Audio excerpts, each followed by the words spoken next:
Okay, year 10. So we'll start to move on from the design ideas. So here was my design ideas, and this time we're going to try and look at a little bit of design development. Okay, one thing to note here is that we've got the mechanism for the clock.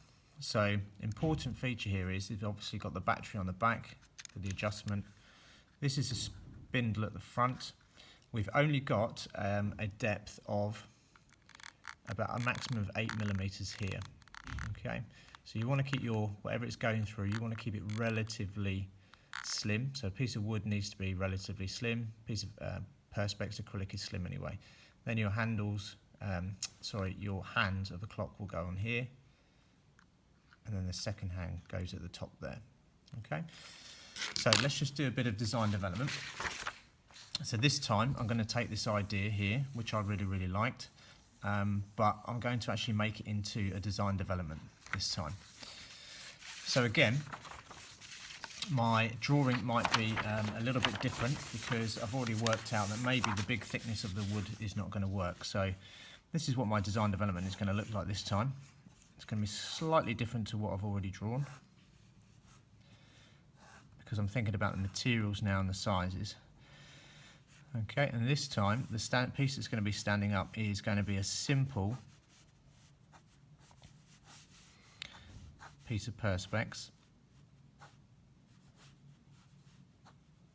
and I'm going to do a skyline rather than blocks of wood. Alright, so this is going to be a single piece of Perspex now,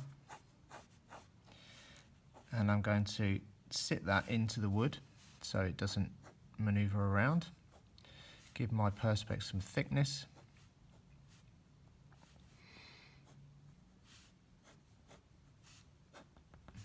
Like so. Here's my wooden base. I'm going to curve it off nicely. So it's similar to what I've already drawn, apart from the fact that I've just changed a few elements. And then on my front piece is going to be my Iron Man. Okay, and he's going to be flying up in this sort of area here. Again, I'm not too worried about what it looks like. Another piece of Perspex. We're going to use another piece of Perspex, one on top of the other. And my clock is going to be here. And this is going to be my hands, just here. This is going to be my skyline, so I'm going to put some windows in here, same here.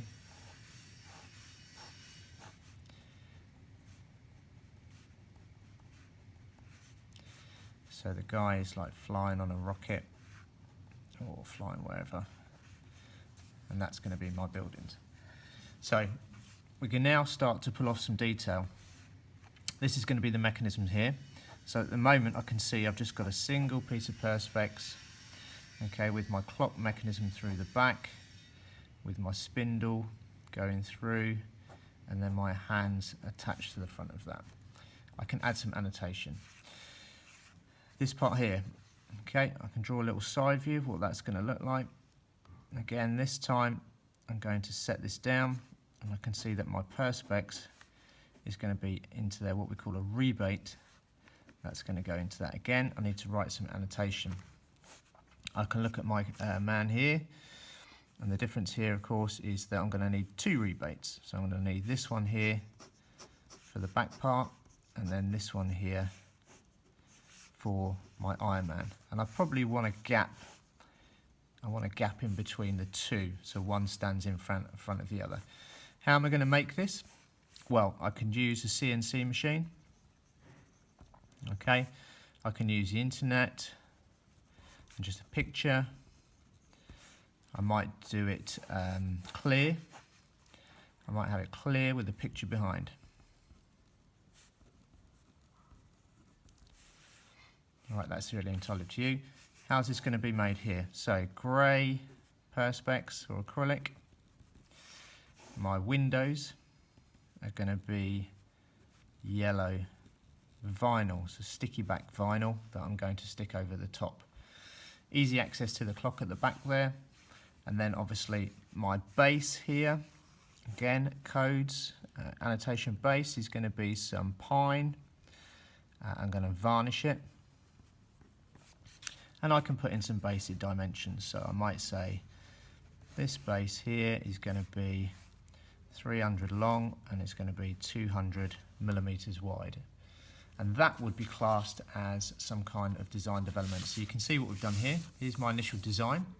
And we've just gone on to straightforward, well, here's my base. This is how this is going to sink into here. This is how this is going to sink into here or stay away from here. This is how this is going to sit in here. This is my finish. These are my dimensions. These are what it's going to be made out of. This is how I'm going to complete it. That's what your design development is. And there should be two of those because you need one and then you need a backup, so I might design development that.